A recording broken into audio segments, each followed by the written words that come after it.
I'm Patrick Dillon, and I'm sitting in the studio of Chris Hoggett in Cheltenham, and we're going to talk about his book, The Joker, which is a self-transformation through art and dream, and it tells a very involved and rather exciting story of his dealing with a breakdown in the late 1970s and his subsequent work through that in art and through dream analysis over the subsequent years.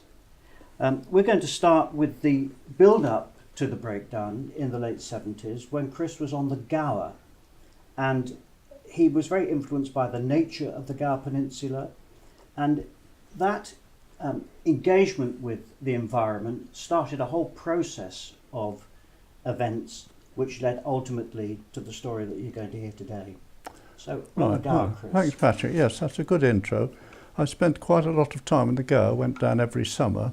And there's a typical view here of the scene, a view I was very fond of, looking into the Bristol Channel, these irregular broken pieces, many, many centuries old, all falling and tipping.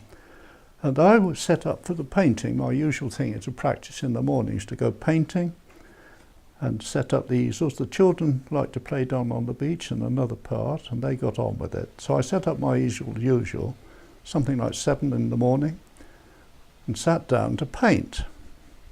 The odd thing was, on this particular morning, painting didn't seem to want to come at all. And I puzzled about this for a while, because I'd always been someone interested in natural form, wanted to paint the sea today. I could not understand why, in this particular interest, sitting here calmly, and I'll turn the picture to show another view of it. Hold that a second. These long views looking in the other direction, away from this.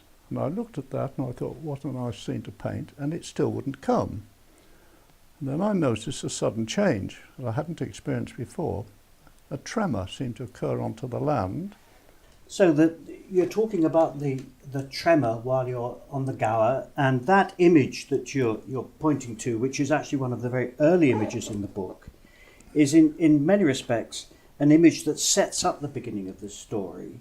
You tell us in the book about this engagement with nature and the inner voice that it evokes.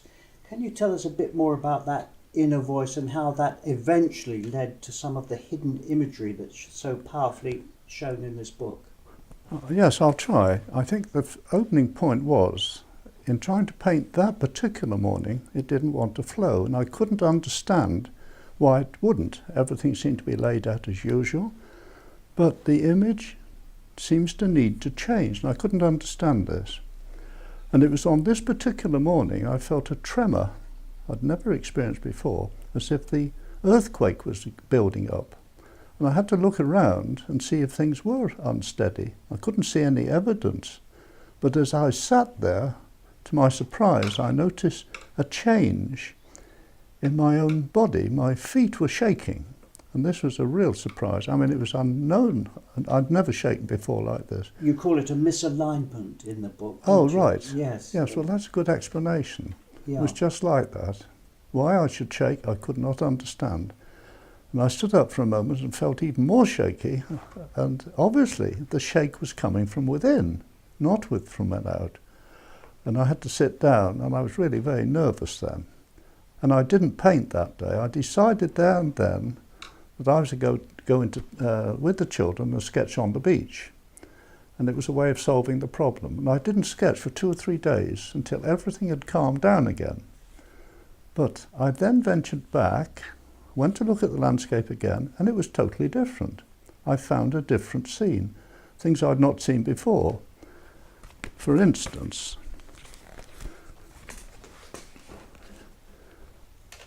I find a scene like this, me sitting down in a chair, and I was drawing myself in a way I'd never drawn before, breaking the body down into parts almost.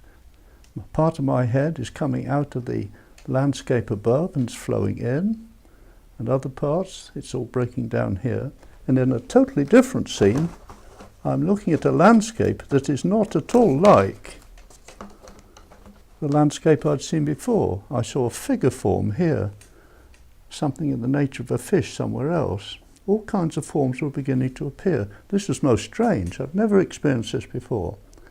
So this made me think this isn't what I'd normally done. I was leading towards something other. I want to pick up, because it's very important, on this the event that the tremor within, Yeah. while you were on the beach, and then you go to do some sketching a few days later, and you find that your sketch of yourself is actually quite different. It's quite different to the style that you were using earlier. It was, yes. It's yeah. more fragmented. Yeah. And it's broken up into parts. And then coming back into the landscape, we see a corresponding fragmentation in the landscape with human imagery coming out of it in this particular image. I think that's true. And the more I looked at it, the more this seemed to develop. We have a big picture behind us here. We might be able to see a camera shot of it, where everything is enlarged, and it's called the jokers. There's some very small groups of jokers or surfers coming in towards the land there. And you can see the turmoil that's going on. I'd never drawn like that in my life before. And the cliffs are highly defined in the background. So that led to a whole new era of picture making of the self, and then even more so, close-up images of the self, thus dealing with the head itself, and the head looking in different directions. We have a totally right-hand view looking in towards there, a full face, and the image, the body and the land and the face, it's all become one. I'm now part of the landscape itself. And that led, on the next morning, when we were playing in the flat, in our temporary home, a picture on the wall which had got a crack running right through the centre of it. And that really surprised me, because it was so much a self-image, but everything had slipped. No longer the straight images across, but this curious drop in the features. And that led to the further idea of developing the land into strips and drawing my sight in different viewpoints of it. So you describe that in the book as an ebb and flow and a coming and going, and it actually, the metaphor ties in very well with the metaphor of the tide coming in and out and the surf. Yes. And at one point you actually talk about the relationship between self-portrait and surf-portrait. And here you've shown us how that actually evolved or developed over the period of some time. Yes, with the fragmentation, so that with the constant movement of the surf, and in some respects a movement that's reflected in your own imagery. Yes, and the holiday had now come to an end, and I took it home with me. And the next image, when I got home, was breaking myself down into parts.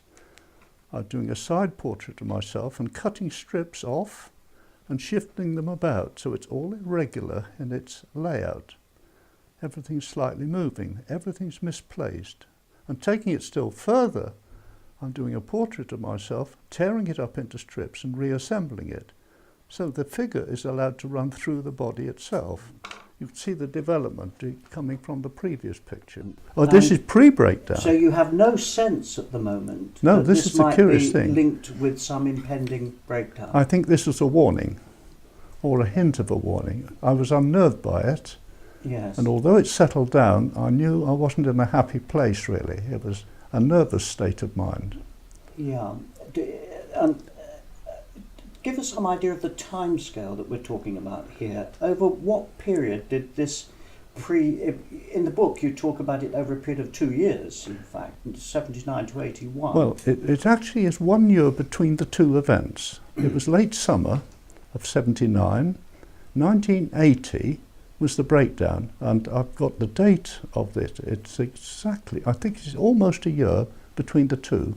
And when this happened, we got a totally new scene. So in a way, this took me to the end of section 1.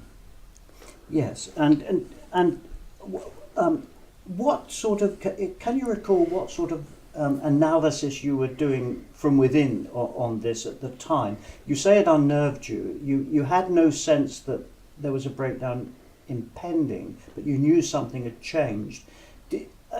I suppose the analysis was very much through the artwork itself. Yes, because I wasn't prepared to look into the medical side. I wasn't prepared to visit a nurse or anything like that. I felt secure enough in myself to draw. In fact, I thought I'd draw myself through it, take my way out towards it. This was not to happen.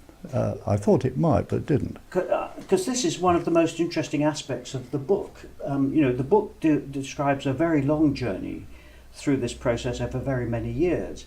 And most people, of course, when they talk about art and therapy, talk about art as a way through the process, a way of, in a sense, of dealing with the trauma of the process. But here you're describing something very unusual. You're describing art as the precursor to the process, the early warning, you called it. I think it's very possible it would work like that. I wasn't aware enough, I think, at the time of what was happening. I had to work blindly at it, really. And retrospectively, it comes out very well in the book. And there's one part of the early stage that you haven't touched on yet that I found fascinating. You found a lot of imagery of yourself in the landscape, and you talked about surf portrait, but a bit later in this section, some female imagery starts to appear, yes. And you talk that the surf portrait or surf portrait is now joined by the female mother, form. the female imagery. Yes, who comes into the beach. Appear. So tell us a little bit about the emergence of the female imagery in this early stage. It's hard to say why that happened. It just did. I felt a female figure was necessary there. I was looking in with some scepticism towards that figure, a little doubt about it, and yet she seems to be holding me. She was embracing me. Her arm is coming up and round. And there was a certain sense of security in drawing it in that form, I think. And of course, this female imagery becomes very important in the later processes, much later, as we'll discuss. Yeah. And then there's the anxiety of all this, because it's what it was all about. I found myself sitting in an armchair, and the waters begin to flow over to me. So although you can see the legs very clearly here, and a hint of a head up here, it links into that quite closely. And then... Yes, here we've got the fragmented... That's the thing. And then on the final page, which I have in this book, this is not a good idea, this background falling away. On this page, this final page here, this is when I really got a bit gloomy about things. It's about depression, really, sinking into the landscape itself. And various figures seem to be settled within the contour of the land here. You can pick out the odd figure, the head, the shape of the body lying backwards on this very calm beach and the setting sun. And that was a form of rounding out that section, I felt. And you talk in the book, when you describe this painting in the book, you talk about the depressive feeling that you've mentioned. Very much, yeah. And you make the analogy with being worn away by time. Yes. So just as the landscape was being worn away by time, was that a feeling that you had as well, that you were being, this was a process of wearing you down? A sort of timelessness about it, I think. Yes, there didn't seem much hope there, but one needed to paint. So the painting was the clue to it, really, and seeing it out. And I felt this rounded out the section rather well. I continued to paint thereafter until the major breakdown, which was to follow a few months later. Yes. But that was the last picture on that subject. Yes. When did the mirror imagery start to come in? You talked about the sort of split, almost the split personality, where bits of the body had slipped. Yes, I haven't finished with that picture. You're quite right. And then that transformed into the mirror imagery, which came in very late in this early pre-breakdown And we have a picture of that, right behind us, up here. Yes. We can pick that out. And if we look at that one for the moment, we see I'm standing in a rather dubious space. I'm not sure where it is. It could be in a bathroom. There may be a mirror image behind, but I'm slowly breaking out as I come up to the waist level. It opens out and begins to split into parts. I see my head leaning to the left and then leaning to the right, undecided in which direction to move. But it was a satisfactory picture. I think it worked well and was a good continuer to this. In fact, it brought this back to life a little bit. I think it's more active now. And there's certain female forms in it. Yes, and that's the thing that I noticed, if you like, the first very clear emergence of a feminine influence. So a bit later you talk about, you name this female presence early on Aphrodite. Yes, that's right. And I see Aphrodite in this image as well, although at the time you say you were not conscious that it was there. Not clearly. I certainly did a picture later of that, didn't I? Yes. Which is not included here, but it appears in the book, certainly.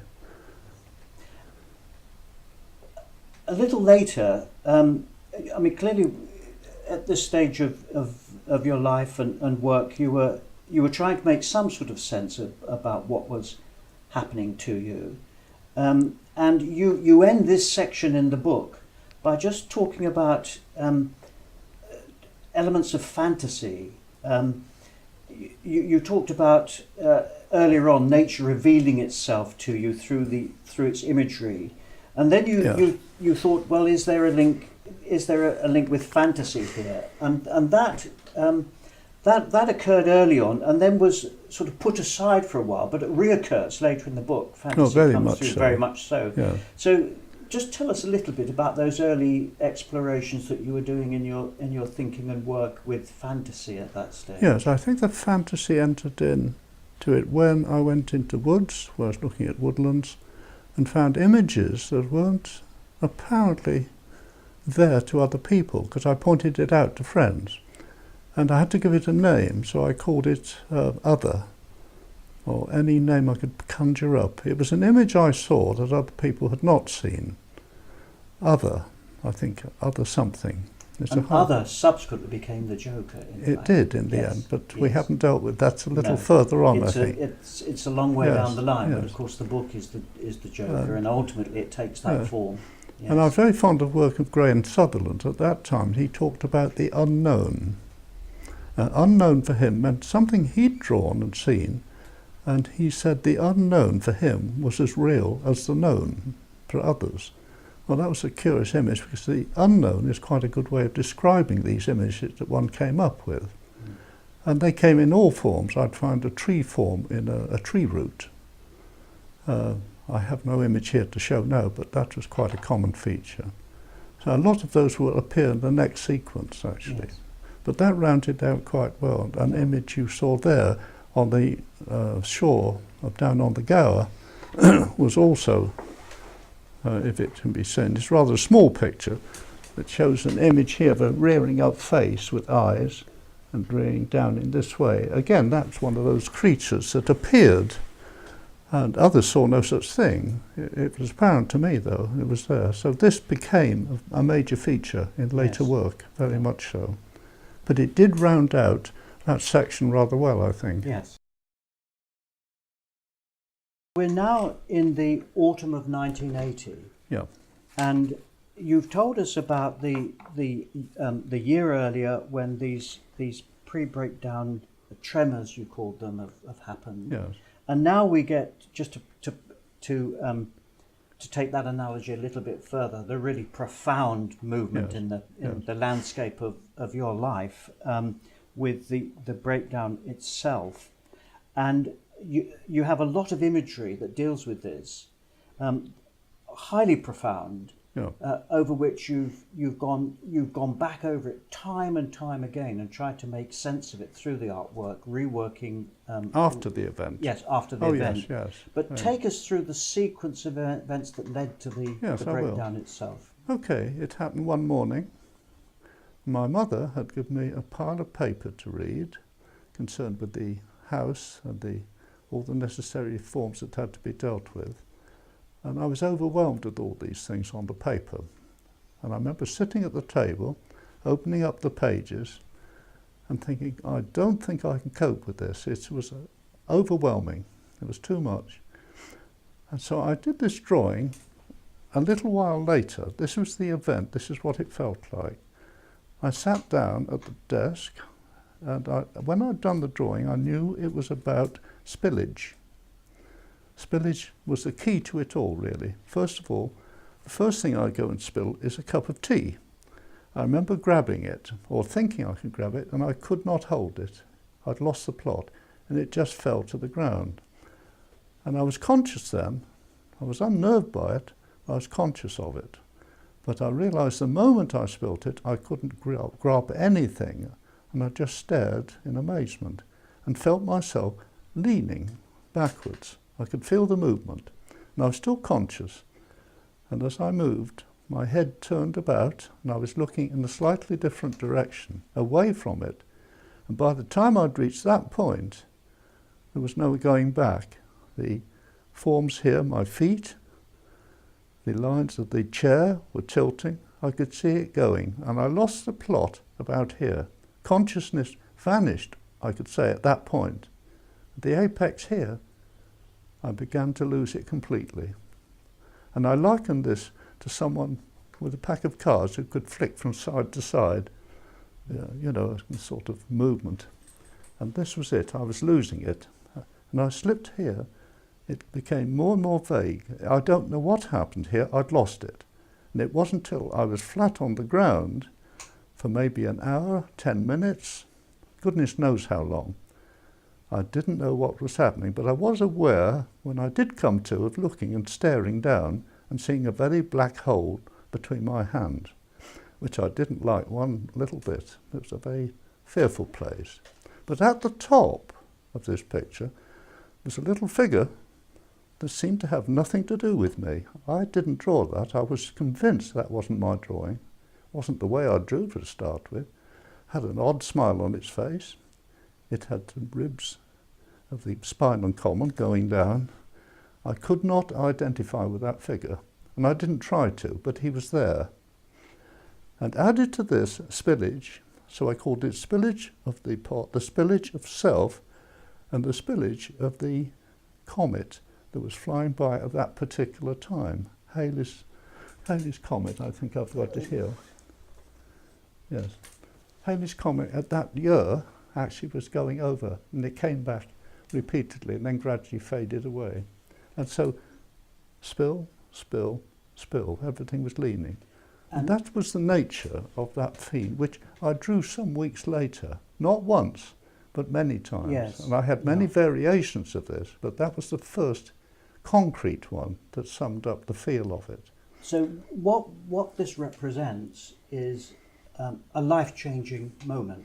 Yes. And the Chris Hoggett here is physically the same as the Chris Hoggett here, Certainly, but in many other respects, a very different Chris Hoggett.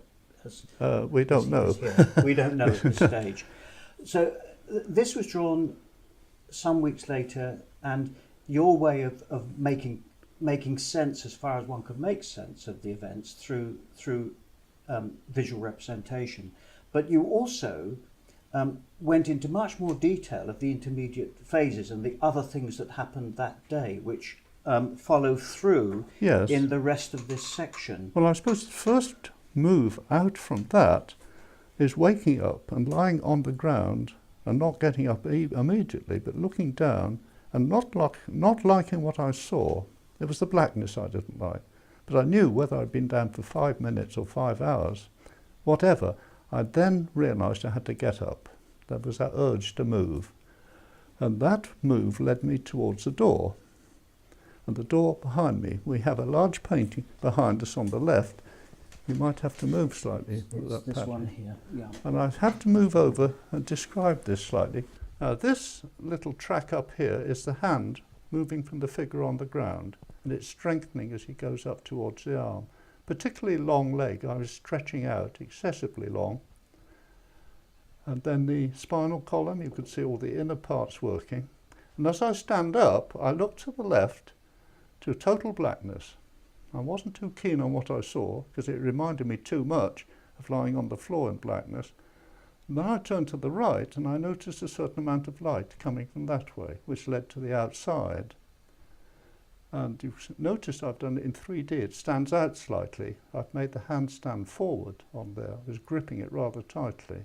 And I was moving towards the garden. The scene, then, was the first movement towards the outside.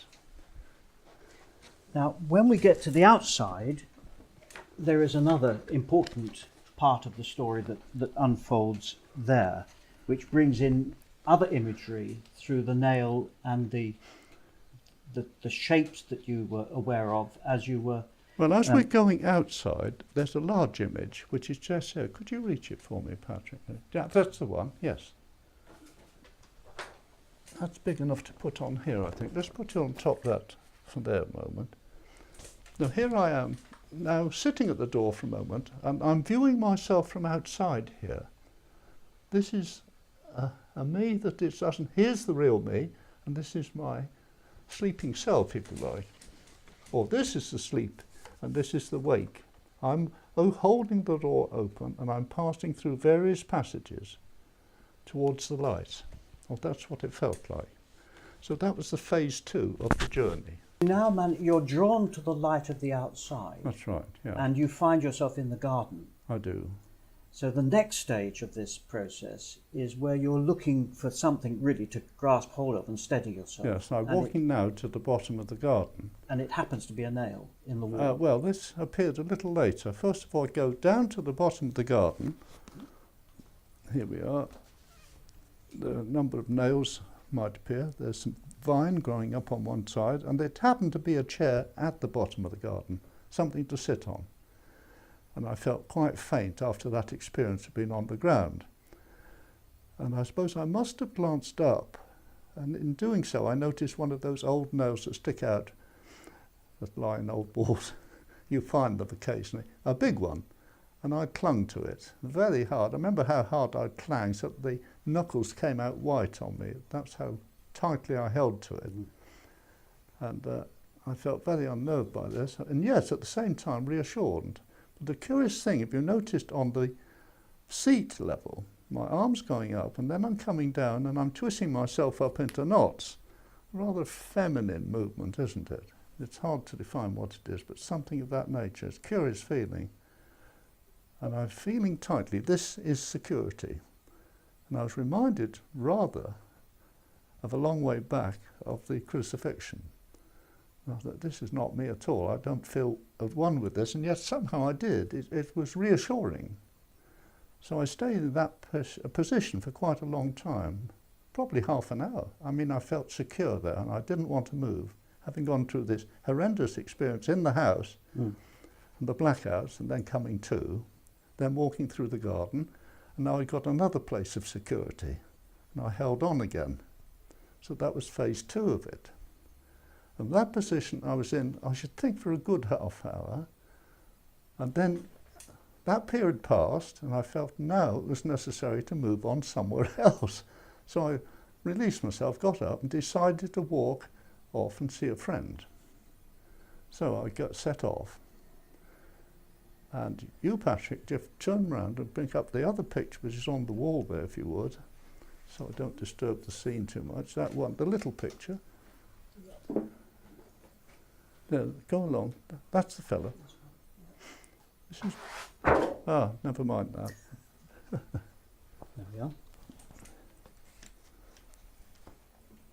The next phase of the journey, I'm now walking along the street, and the street is definitely not very secure.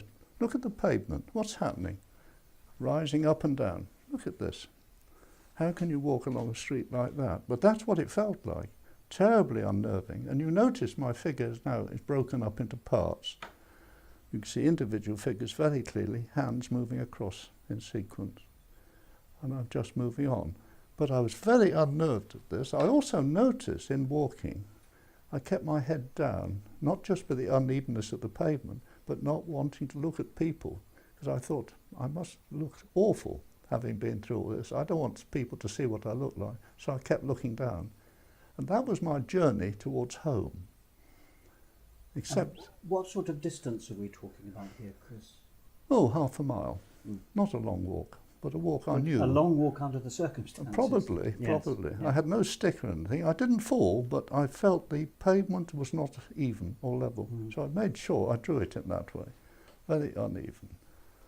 And so that took me towards home, I thought. But I didn't go home. I went to see a friend and stayed there instead. and told nobody what I was doing. This is what I did, and stayed there overnight on an old sofa. And hopefully went to sleep, except I didn't. I had a restless night. But leading to it, and that takes me to the end of that. But I notice now in my drawing here, you have another sketch, which was part of the same sequence, but had evolved rather.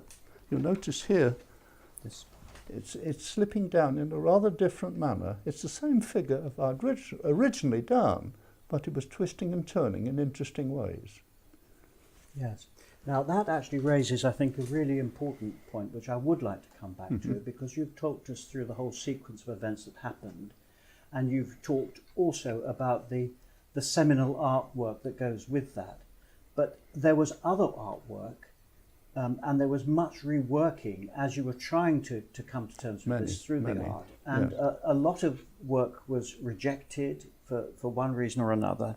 This work itself, which interestingly I find one of the most pleasing images in the book in terms of its balance and colour, right? You say is unfinished.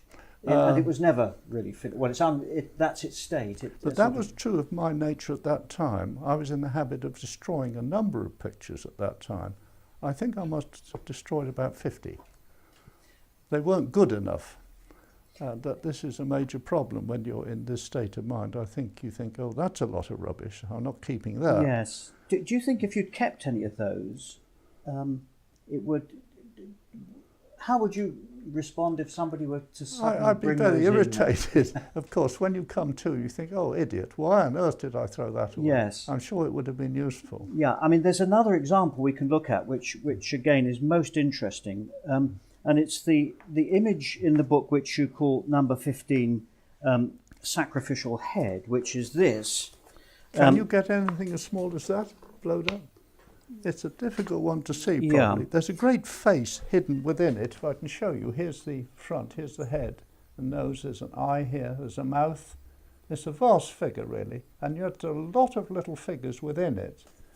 But you call it an artistic failure. Yes, I do. You say it's leaden with overwork. It's overworked. Over-detailed. It's over-detailed. And you reject it ultimately in favour of a version of it that comes up earlier, much more simple, a much simpler version of it here, which again I can see artistically is a very different piece of work, and also it's got that fragmented movement. Are we still working? Yeah, absolutely no problem. This fragmented movement, which is a characteristic of all of this phase of your work. So you reject the chaotic one in favour of this for artistic reasons. I think so. It's more satisfying for me, personally. Yeah. But the chaotic one, of course, in retrospect, might actually tell you more about the condition that you were actually in at this particular It's possible. time. It's possible. Yes. Yeah. So but of course, you don't do it in that way. You don't work like that. No, you of course work not. Artistically speaking, I think. But that was a very interesting sequence, Yes. 4 in 1. Because here was the fall, the beginning of the fall, there's the fall, here's coming out into the big doorway, and then I'm beginning to float up into somewhere quite other. And then I'm brought back to earth again, come crashing forward. So that sequence of 4. So what you've done here is to, in a sense, break up the image, the original image of the fall, into 4 different panels, which you subsequently rework many times over, don't you? And these occur. Yes. In, yes, it became a bad habit. Yes. In as much it's what we do. But what I find in the book, when we go through the book, we find manifestations of these in different places. Right. So this analysis of the traumatic process is going on constantly through your work. This condition, I think. Yes. Yes. And until you reach some sort of resolution of it artistically, yes, and a resolution in psychologically at some later point. There has to be a satisfaction point, Patrick. You see here somewhere, you have to reach a point where you feel a resolution. Something has been resolved, and you don't need to proceed further with it. So it comes to a halt. So if we turn a page, we come to various images of falling. That was a particularly good one. Falling not forward out towards the garden, but falling down between a gap between, so the window itself tilts and I go with it. So that was another sequence showing that. And here's another one falling down the staircase. So I tried all variations of free fall in this, you see. Yes. And so on. And this moves us towards the end of this section. I mean, there are many other images in here of falling, and now this becomes an important sequence here. I've got a small version of it. Night and bedtime, the end of the breakdown day. Yes, I think this version may be let's talk about a little that bigger. a bit. That's quite an important one. Perhaps I haven't got it. Well, let's use the book. Oh, here we are. Here we are.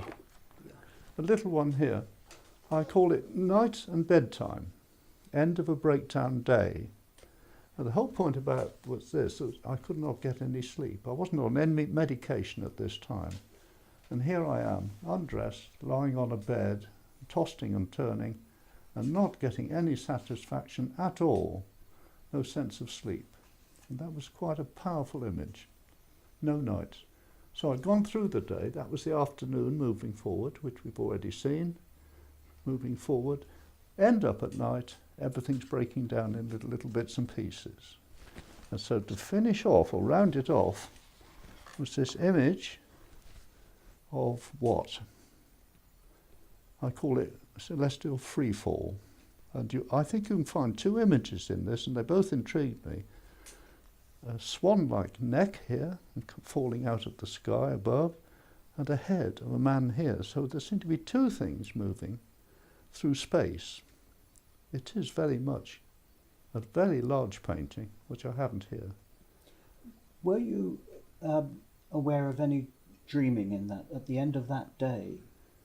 Of course, the dream analysis came much later. I don't think it was. No, I think it was by constant drawing and redrawing and hatching over and crossing out and finding that this was not just ordinary landscape.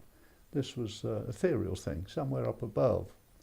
Very much that, I think. Yeah. So that's why I called it that particular title.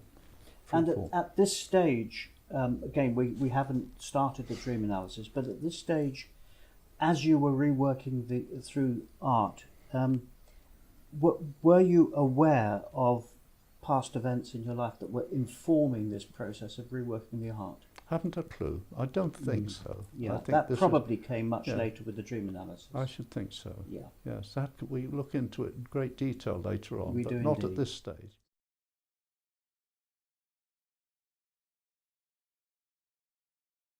So, Chris, you've just taken us through what you regard as the real low point, which is between 1984 and 1986. Yeah. This work with skeletons and this very dark material that you're dealing with. We're just going to take a step back a few years now and examine some of what you call the basic stuff, the basic influences that were going on in the background, if you like, which were informing your work at that stage. Yeah. There's a small section in the book, mainly with black and white imagery in the book, but just talk us through that section now. Okay. Well, this is when I was not recovering very well. I was rather tired and sleepy. Spent a lot of time in bed, and when I stripped down clothes and put them, just threw them on the back of a rail or a back of anything, I'd end up with a simple image like that, and I call it the peripheral stuff. And I thought back to people who worked like this, Leonardo, with his images, strange images of various kinds. A lot of painters did images when they had depressions and so on. And they represented something to them, but perhaps not to other people. And these I called unknown images. Let's take an example of one or two of them. Free-falling substance, water falling. They mounted up into shapes, and I identified them with a hint of figures within them. And these are clothes just thrown onto the back of the chair? Yes, and they're all different days and different times. This one had a curious limp to it, and I found a form near the bottom, and I called it Vampire. And I found that a little bit spooky, but interesting. So you're feeling poorly, sitting in bed, looking at these clothes that you've just thrown across the chair, and they come to life. Are coming out. They come to life, yes. Yeah. I call some of them half figures and animal figures as well. So here we have a bird of prey, mounted up in the corner here. And I put a few little bits of my own here. I put an odd claw in to try and indicate what it was. Here's a funny one, but it's an owl. There's a hint of an owl face up here somewhere, just. I know it's a bit stretching it, but that's what it was. And bovine form, a hint of something sitting in a chair. It might have a head of a cow or something like that. So this is a quite short, quick sketch, but yes. What's interesting to me is that so far they're all natural. They're animals or land parts of mainly landscapes. Yes, we're moving on to people a little more here. Here's one drooping. I called that one slumping. And there we are, slumping down. You can see the figure there. That's the head, obviously, in the back. And the legs are stretched out. And the clothing actually looked more or less like that. But there was a hint of something a little more. And they were interesting enough to make sketches of them. This one I particularly liked. Melancholic figure, because it reminded me of one of mine, figure 61. Yes. This image occurs many times in later work, doesn't it? Well, actually, it's John Minton. And John Minton was one of my teachers, and he could often go into that sort of glum look like that. Poor chap. He killed himself in the end. But he was a lovely painter, very good. And he helped me a lot. This image recurs, and I'm sure we'll revisit that image in a different form. You may find it more than I will. I'm not sure. Yes. And a bandaged clown face. And the word clown becomes an interesting feature there. We'll deal with that at a later stage. Yes. Another one, pensive head. Were you painting or drawing these in situ? So you were literally sitting in the bed looking at this? And, oh yes. Yes. Well, they're in front of me. I didn't particularly set them up as such. I just threw the clothes on the bed. Yes. Because they lay in a certain dimension. I looked at them long enough to say there was more to it than that. And is there any sense in which this became a sort of daily ritual of, what have we got today and how am I going to... I think I began to expect it and was disappointed when I couldn't find anything. So that occurred as well. Yeah. But the final image was a coloured one at the bottom. Well, before that, I had somebody actually sleeping under a duvet here. You see the little head at the top, a bit spreading out. And here, most interesting one, it was cold, very cold then. I had a hot water bottle and I put a bit of colour to it. And the bed clothing coupled into it and folded over, and there was a little bit of the bed left. So I seemed to be in a landscape, which is quite an interesting one. Yes. A lake surrounded. And I like that one. That rounded it out. It was a very small section, but it was telling at the time. And was the process of producing these sketches uplifting in its own right? Oh, yes, yes. That was a positive image. Yes. Although it was before the down image, a little later on, we've just been discussing, it was a little more bouncy, I think. There was a bit more about it. I'm Patrick Dillon, and this is the second discussion session with Chris Hoggett about his work of self-transformation through art and dream work. We're moving on now to the stage between 1984 and 1986, when Chris is moving out of the breakdown stage and has seen the beginnings of a breakthrough stage. Chris, it begins with this work on the what you've called figure on a swivel chair. Yes, this term swivel chair didn't occur to me straight away. I was looking for something. When I used the word breakout, which is quite a new experience for me, I found that it gave me much more leeway. This idea of breakdown and looking down into the depth of things was not an uplifting thing at all, and I wanted to move out of that area. So breakout gave me a latitude, a spreading across thing which I wanted. And I had to find an image that would conjure up that, and I couldn't for a while, until I realised I was sitting on the very thing that allowed me to make a picture of it, the swivel chair. It seemed so obvious once I'd seen it. So you sit still, you don't move from a spot, but you swivel at any speed you like. And the first little image we have down at the bottom here in this corner is basically the very simple outline of it. It's all clear, there's a seat, there's a little back to it. And here's the image, rather cowered down and looking nervous, one hand on his knee and the other covering his face up. not at all of where he stands or what he's about, but at least he'd found an image to talk about. And in the book, The Joker, where you describe all of the artwork, there's this rather lovely section where you talk about the metaphor of the swivel chair, with the base being standing absolutely still, so the calm of that stillness in the base, but all of the movement of the person sitting on the chair. So you've got this almost this contrast between the stillness and the stability of this and the instability of the movement, and that's picked up throughout in the whole series of drawings that follow on from Yes, that's where I'm trying to move from. So I start to turn the chair, and here's one of the first images of that turning experience. The one on the left, I've got the figure, the same place, and everything is on the turn. I drew a few straight lines across to indicate changes of position. I've got a foot in the front, I've got the seat turning, I'm looking backwards that way and I'm looking forwards that way. So everything's twisting and turning.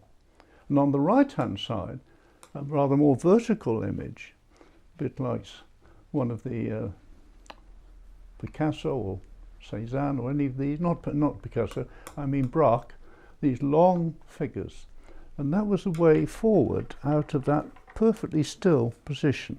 And over a period of 2 years or so, here we have went them. through many versions of this. And so you can see the foot is changing its appearance. We had the 4 seats here, or 3, and this one, rather different appearance. Things are all there, and he's looking downwards here, he's looking backwards and forwards here. And then it occurred to me that the lower seat didn't have to stay still, it could take off a little and move away. And I begin to lean over, and the whole figure's on the twist, and I'm looking up into the air. Much is happening here, and it's quite dark, but you can see how it's moving away from. I've written here the sketch. The need of background becomes equally important. And moving on from that, I now began to experiment and shift the floor. I make it totally vertical at the lower part, I have a vertical wall, then I make the thing lean, and I've removed all the images that were originally part of the support system. And it's a very unstable situation, not at all certain of where he's at. And in my next picture, we take a look at a more animated development. It's stretching out. You see how the figure is turning. This is the back of the chair here now. We're looking away. Here it's forward. So there's a lot of twisting and turning, and I begin to become more animated and much more interested. I likened it early to the chair in Doctor Who, walking into a box and then taking off, and it's got something of that image about it, I feel. And Chris, I've just seen for the very first time the figure of a small child in there. Did Have you? you ever seen that before? No, you've seen something and So I haven't seen. I've never seen that. I've looked at this image many times, and for the first time today at this angle I pick out the image. Can you see it? Here's a small child. No. Here's the adult. Here are the legs, body, arms, head. And I think this can happen, this kind of Yes, drawing. and Accidental work. This theme of things emerging Yes, unexpectedly recurs yes. throughout your work, doesn't it? We'll talk about it again later. Yes, what somebody once called the unknown. And then I take a totally different line. If we look up behind us, this image above, I start to use other materials. You'll see some shadow images here, and you'll notice things stand forward, and I've built it up with material. All kinds of things are stuck onto it. So you call these the relief collages, and they are Yes. actually much. There's much more of the representation of you in these collages. Well, isn't there, possibly then? so. You can see I'm looking 2 or 3 ways at once. You see, I've got a figure at the top looking to the left, the other one's looking straight out at me, and many things are happening here, and you find it rather difficult to look at the feet. One foot is moving off and it's got a hole in it. It seems to come off from the floor and climb up behind the shoe and in the sock. And there are gaps, a lot of twisting and turning about. And yet another image with a lot of plasterwork stuck on, sand, all kinds of materials applied here. Here I am looking straight out, hand is supporting this. You can see it's a quite disjointed image, but there's a lot going on in the background of it. And so the development goes on in this manner. Here we are as the same picture, rather different, darker image. But at this point, I thought it was time to look a little closer at what's happening below.